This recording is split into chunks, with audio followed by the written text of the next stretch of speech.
Chapter 3. House Elves, Books, and a Lying Dumbledore.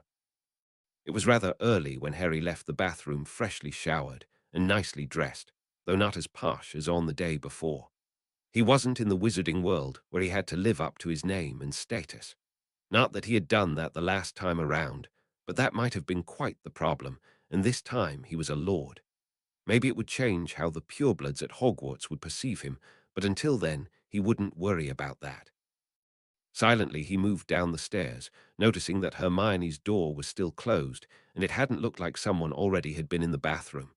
Well, that someone would only have been Hermione, since her parents had a separate one. That meant that she was still asleep, but someone was already in the kitchen. Upon entering, he saw that it was Dan, preparing breakfast, and greeted him. "Good morning, Harry. You're up early. I hope you had a good night's rest. Why don't you make yourself comfortable, and we eat in a few minutes? I need to get to work early today, but the others will soon be up as well." Instead of doing what Dan had suggested, Harry started to help him out in the kitchen, as this was something he was used to doing. Old habits die hard, but other than with the Dursleys, it actually was fun, and when they were done setting the table, the two of them started eating. Harry started making some inquiries about the Grangers and their jobs, as he didn't really know them, not even from his previous life.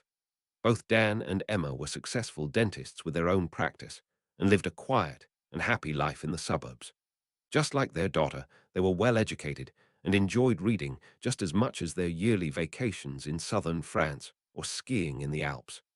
Harry smiled as Dan said that, recalling Hermione's retellings of these trips at school. Now it was Harry's turn to get questioned, even though that was not as interesting as Dan's stories. They stayed away from the topic of his home life, and rather talked about his time at school or what he had found out about his parents and the wizarding world.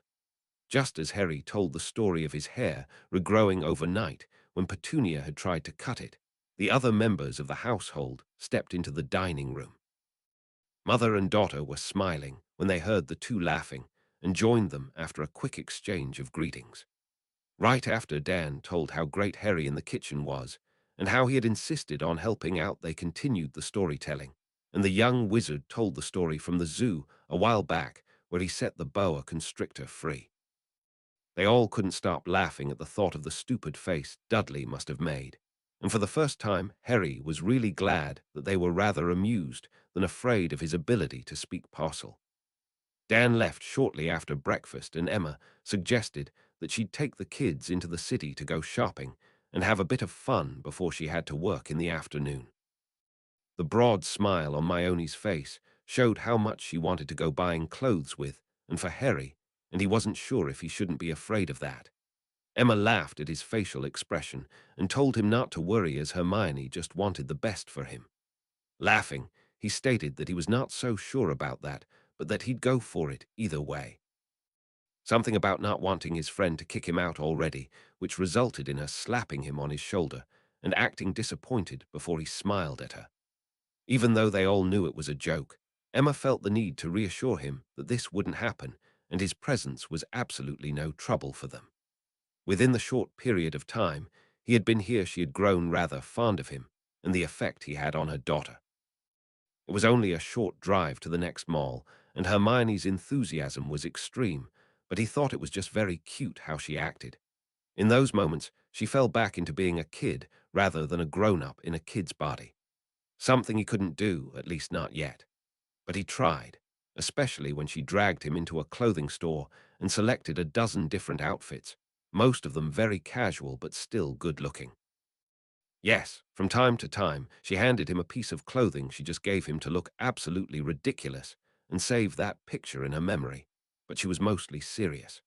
With more than just a handful of clothing, Emma wanted to go to the counter, but he stopped her for two reasons. He had no intention of letting her pay for all that, even though she made clear that they were well off, but he countered with the fact that he was simply rich and insisted on paying for his wardrobe. The other reason was that they had walked past a cute summer dress at which Hermione had glanced, and he went to pick that up as well. That earned him a hug from Hermione and a smile from Emma, who had decided to stop arguing with the boy, and after all he paid for the clothes. When it was lunchtime, Emma asked Harry what kind of food he'd like to have, and after a short while of consideration, both kids unanimously decided that there was nothing better than pizza. Well, it was not like Harry had had any in his life, but he knew about it. Searching for the next pizza parlor, they wandered around the mall for nearly 10 minutes before they were successful.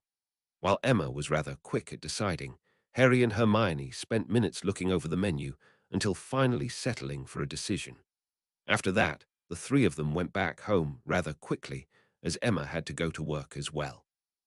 Upon arriving, they were surprised to see a certain witch again waiting at their doorstep, a suitcase next to her that Harry identified as one of the Dursleys' suitcases.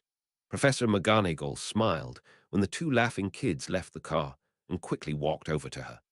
Minerva had already seen them arrive from afar and was happy when Harry and Hermione came to her. Both were in a good mood and having fun, which made her think that Harry staying here was the best thing that could have happened to him. After she had left them the day before, she apparated to Privet Drive and knocked on the Dursleys' door, and Petunia opened. The woman, who looked nothing like that little Lily Evans she had known, instantly recognized her. To avoid her husband, she stepped out and asked what the professor was doing here and where her nephew was. The furious witch, who could hardly contain herself, explained that she took custody of Harry as stated in James, and Lily's wills, and he'd stay with someone else she trusted. Petunia winced at the sound of the witch's voice and hastily agreed to hand over any of Harry's things, which Minerva collected with a flick of her wand. Lastly, she threatened her into not mentioning this to anyone, and she'd be so generous to ignore the abusive behavior for the time being, and then left without another word. In the suitcase, there was practically nothing of any worth, but Harry thanked Minerva either way. Hermione invited her in while Emma said her goodbyes and left for work, kissing her daughter on the cheek and patting Harry's shoulder softly, while the young witch prepared tea and asked Minerva to take a seat in the living room. Harry brought his newly bought clothes into his room, using his wand for that, as the decree for the reasonable restriction of underage sorcery no longer applied to him. When he came down again, he could hear the two witches laugh from afar as Hermione told the professor what she had let him wear and what they had bought. Very funny, Myone, very funny. Minerva, is there any way that we could contact some of the members of the Lights Alliance that are not only loyal to Dumbledore without the headmasters knowing? I was thinking of talking to the Longbottoms even before school started, maybe even the Lovegoods, though Luna starts a year later. I just want to talk so we could work out a political angle to freeing Sirius before he breaks out of Azkaban. Well, I could owl Augusta later and see if we can meet next week, but I'm not going to use your name in the letter. Albus doesn't need to find out yet. Any plans on how to deal with that? Not yet, and we all need to be ready when he does. Who knows if he doesn't have his spies around like the old Mrs. Figg, who's a squib. Unless we find a better way, in that scenario you should probably claim that you couldn't stand my treatment from the Muggles. No need to discuss the opened wills yet. He'll be furious.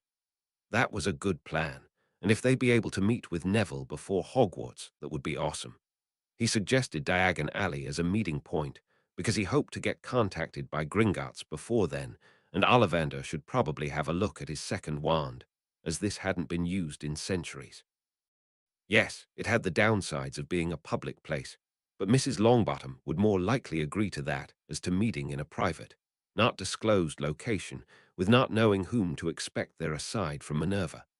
And the manor was certainly not in the shape of being visited by potential political allies. That was something he needed to work on as well, and that's why he suggested a trip to the manor, as Hermione's parents were gone until the evening and they had nothing else planned.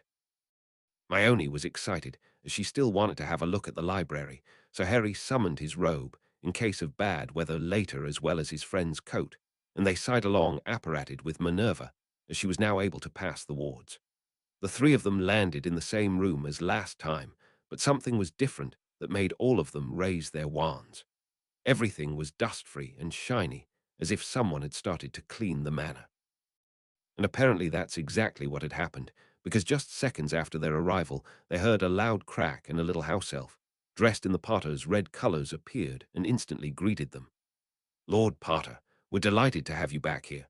I'm Darley, the head house, elf since nearly 70 years. We felt you tripped the wards yesterday and came from Potter Castle as soon as we could, but apparently missed you. How may we be of service?" Well, that solved some of Harry's problems, since there were still house elves left. He greeted little Darley and introduced Hermione, but Minerva didn't need an introduction. "Professor Minerva, it has been too many years. You be taking care of our young lord. Lady Euphemia would be so happy." After nearly half an hour of introductions, with all the 9 other elves here, and a delegation of tasks, the 3 of them finally found the time to get into the Potter library, but not before Harry asked the elves to be prepared for spontaneous dinners here. Food was already being stocked, and everything was being kept clean, and Harry was very thankful for that. The reason for that would be that he'd love to invite all the Grangers to a dinner at Potter Manor just to show his enormous gratitude towards them. Hypothetically, they could even stay here for a few days and explore the grounds and do a bit of training, as he knew that the old wards would hide underage magic. Some old pureblood families had that, and that was why their children excelled at school. Silently, he thanked Henry Potter for the lessons on wards, pureblood traditions, family magic, and etiquette. That would be an enormous advantage in comparison to last time. With that, he'd build a political alliance to help himself and the light side to prevent Riddle's rise to power like last time. Harry knew a few good people and others he had to get rid of using politics and future knowledge. But that could wait. Now it was time to let Hermione loose in the library of Potter Manor. Only Minerva was not that impressed by the sight of the library wing, as she had spent so many hours here with Euphemia, and not only after her marriage with Fleamont Potter. They had been a couple since late 3rd year, and she was friends with both of them. The 3 had been the elite of their class, and had spent so much time studying together. And after Euphemia and Fleamont became a thing, she was often invited to this manor when the 2 of them were studying together in the holidays.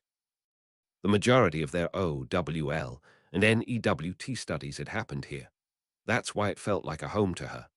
The laughter and the magical experiments, frustration and success, her being the first person getting told that Euphemia and Fleamont got engaged, the news of the pregnancy with James, and so much more had happened or taken place here. Harry laughed when Hermione practically ran off, and from afar he was able to hear her delightful squeals as soon as she saw something that she'd never believed she would ever see. Hogwarts library was truly nothing in comparison to that one here. It was so big, they could get lost in here for days trying to find a way out. But that only theoretically, since Harry as the owner had total control and sort of a sixth sense when it came to his estate. He knew where he and everyone else was at the moment, saw the schematics in his mind, and felt every ward the building had. Not that he'd ever need the wards to find his best friend, he still felt her somehow, but this time even stronger than in their previous life. Using a shortcut, he found himself next to her looking at books about spellcrafting, which was kind of a family tradition. Most of his ancestors had been creative and inventive, either with potions or spells. Despite Hermione wanting to continue studying those books, Harry dragged her further to a section even Minerva had only been to a few times. A few rows further, there was a giant door made out of stone. Fleamont's father Henry had once told the 3 pupils that frequently visited his library that it was a monolith, blessed at Stonehenge, and built into the manor when it was first constructed. It was a pathway that needed the head of house to open, and additionally let only people true at heart and close to the Lord enter as well. She hadn't been a stranger to the family back then, and Henry had made a little tour for the 3 of them. Hermione was stunned at the revelations of Minerva's story and eagerly watched Harry as he touched the cold stone with his hands, which lighted up brightly and disappeared, showing them a pathway through.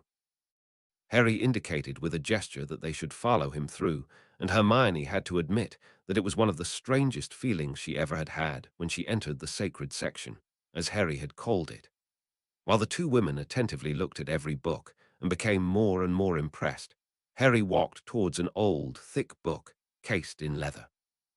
Minerva had by now realized that she had missed out on so many famous works back then, now having gained the knowledge about these tomes, thought to be long lost forever.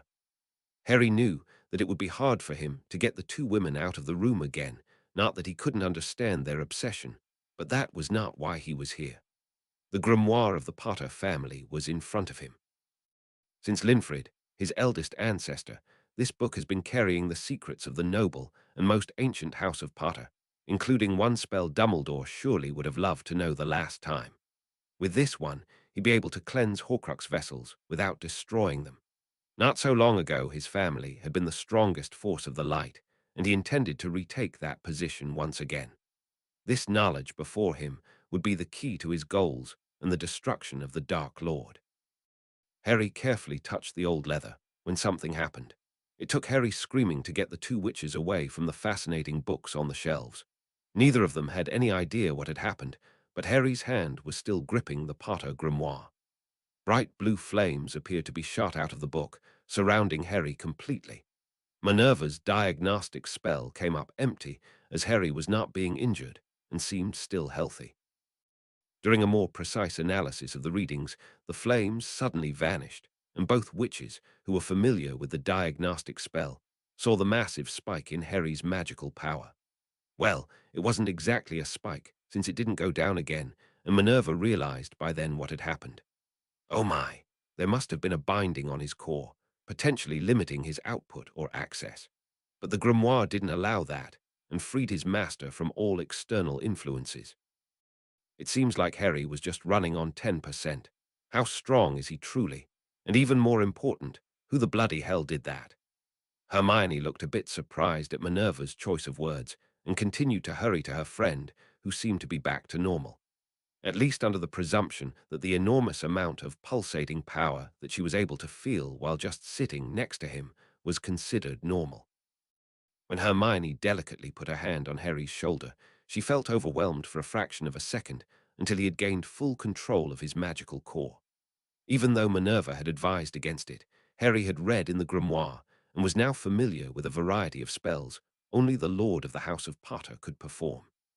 After that, they went back into the library again, realizing how late it already was, which made Minerva suggest that they'd better go back to the Grangers' place.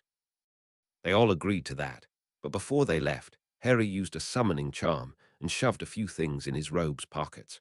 The questioning look from Hermione he completely ignored because he didn't want her to find out what he'd taken. It should be a surprise for her, one he'd give her at Hogwarts or maybe even earlier. Emma Granger shrieked surprised as the three suddenly apparated into the living room, which made Dan rush out of the kitchen, worrying that something had happened. As soon as he had a glance into the living room, he started laughing loudly while trying to tell his wife that she should probably get used to it, though the laughing made it nearly impossible to understand him. Still laughing, he went back into the kitchen to finish cooking dinner, while Harry took Hermione's and Minerva's coats and hung them up on the coat rack, brought his own robe back into his room, hid the content of its pocket, and went back down where he came just in time to hear the end of Hermione telling today's tales. He took the opportunity of the short moment of silence to officially invite all the people currently present to a dinner at his manor, now that everything was up and running, with house elves ready to cook or prepare guest rooms at any moment. Naturally, everyone thankfully accepted the invitation, especially as the Grangers now finally wanted to see the house and wealth Harry apparently possessed. They were quite certain that the term manor was surely exaggerated and thought that Hermione was surely just too easy to impress, or she didn't want to disappoint her friend. Both kids were able to recognize the doubt on their faces, looked at each other, and hid their laughter as Hermione's parents would be so stunned. Minerva just smiled as she silently watched the interaction of the other four people. Yes, she didn't remember the life Harry and Hermione had lived, but she had seen enough of their interactions to be certain that they had meant a lot to her.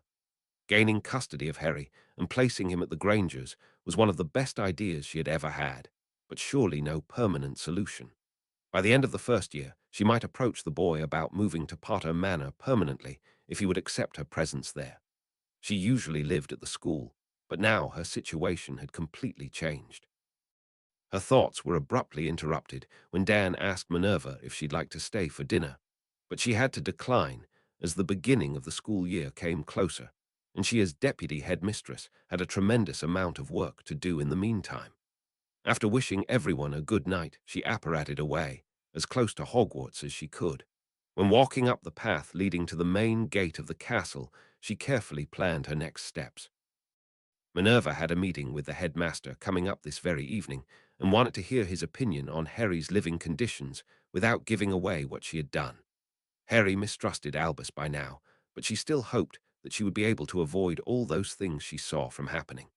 Upon reaching the third floor, Minerva told the big gargoyle the current password and walked up into Dumbledore's office. He was already awaiting her, but much to her disliking, not alone. In a chair in front of the headmaster's desk, she saw her least favorite colleague sitting, Severus Snape. "Minerva, good to see you. We have a lot of planning to do for the upcoming school year. Severus volunteered to assist us in doing that. Come, take a seat." The witch nodded, but before either Albus or Severus were able to say something, she confronted the headmaster. "Albus, you're probably aware of the fact that I met the young Mr. Potter yesterday in Diagon Alley. It was me who took him to Gringotts, thinking that Hagrid was not the best choice to introduce Harry to our world. What I found out was very disturbing indeed. I told you back then that these muggles were not remotely the best choice as guardians, seeing how they abused and mistreated him." Towards the end, Minerva's voice got harsher and louder, but Dumbledore didn't really seem impressed by that. Surprisingly, it was Severus who looked shocked. His hatred for Harry had probably not manifested by now, but it would once he would see and recognize him as his father's son. "Minerva, surely you must be exaggerating. Petunia could never do something like that to her nephew, and I repeatedly checked on his well-being. And don't forget that it was his parents' choice to send him to the Dursleys, making them his worldly and me his magical guardian. The wills were very clear." It was a gigantic struggle for Minerva to hide her anger, as she was well aware of the will's precise content and the fact that he never checked in on Harry. It took just those 4 sentences for her to lose every bit of trust and confidence she had had in Dumbledore. But now was not the time to play all her cards, so she just pretended to accept his statement, while realizing that Severus was not so sure of Dumbledore's honesty either. He knew Petunia personally and was well aware that Lily would never do such a thing to her only child, but he carefully hid it. Maybe she could one day turn Severus and make him help her. But until then, she had to play along with the headmaster.